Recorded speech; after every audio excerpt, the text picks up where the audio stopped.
everyone to iron out the kinks, but nobody's breezing through this test. Preseason Thunder, letting it ride right now in Vegas.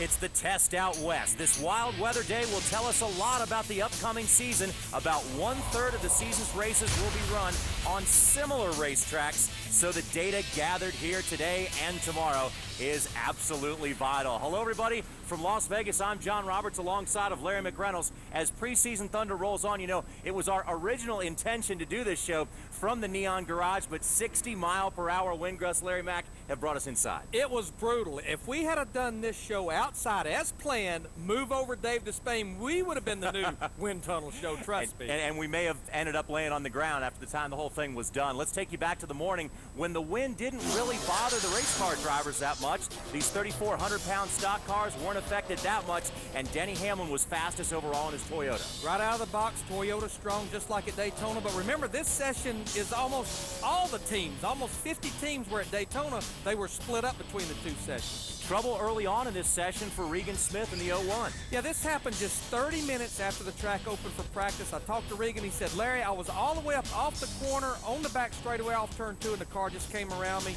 took it to the garage area. Fortunately, almost all the teams had 2 cars here testing. Now, Regan's teammate Mark Martin was a guy we didn't hear a lot from in Daytona. He was pretty quiet there, but he was 6th fastest this morning. And I talked to Mark this morning. He's so pumped up about this new season, and his schedule this year will be almost just like last year. He will run the first 4 races and then skip Bristol. Now, here's the times, Larry, and as we see, we got all the manufacturers well represented, and again, we have Toyotas up top on the speed chart. We had a lot of different agendas going on here all day long. Some guys were working on qualifying runs, some guys working on race runs. I talked to Elliott Sadler, so happy with the way that Dodge of his is driving. 11 through 20 features Tony Stewart, Martin Truex Jr., and Jimmy Johnson, a guy who gets around this racetrack very well, Larry Mack. Let's hear from some of the other fast guys. It's been pretty good so far. Usually here at Vegas, with the tire compound and the race surface, it's hard for me to kind of get up to speed, but the track's aged nicely, and Goodyear's came with a little bit better tire than what we had last year, and I think it's going to make really for more competitive racing. So far, it's definitely been good on our side. It went pretty well. I'm pretty happy with it. It's don't want to draw too many conclusions for the first morning of a long year, but so far things have gone real well. You know, we were top 5 right off the truck, and that says a lot for Greg Irwin and all the guys back at the shop that we started the season off like we ended at Phoenix and Dover. So excited about that, not excited about this weather, want to get back at it and try and make it faster. So you can see there how quickly times can fluctuate on the speed chart. Greg was 5th fastest at the time we talked to him. By the time the day was over, he was well down on the speed chart. Not well down, but down on the speed chart in the 18th spot. Let's take a look at the afternoon highlights, and a lot of wrecking going on, Larry, as the afternoon came around. Well, it's like they were a little timid in the morning, a little shy with this car here, coming here to Las Vegas for the first time. But Sam Hornish Jr., this was right after the rain break, right after the lunch break, hardened the outside wall. But again, a lot like Regan Smith, this team, they have a second car here. And if you notice a theme going on here, the open wheel drivers, Jacques Villeneuve, Dario Franchitti, also involved in afternoon accidents. Jacques was one of the more luckier ones because that's all the damage he got. All he'll have to do is put 4 more Goodyear tires on. Hardest hit of the day was David Ragan in the number 6. Fortunately, David was okay. But the trouble spot seems to be coming off turn 2 as the car goes up against the wall on the back straightaway. And yeah, definitely the most heavily damaged car of the day. Now, Larry, you would think that this kind of wind gust that we saw today,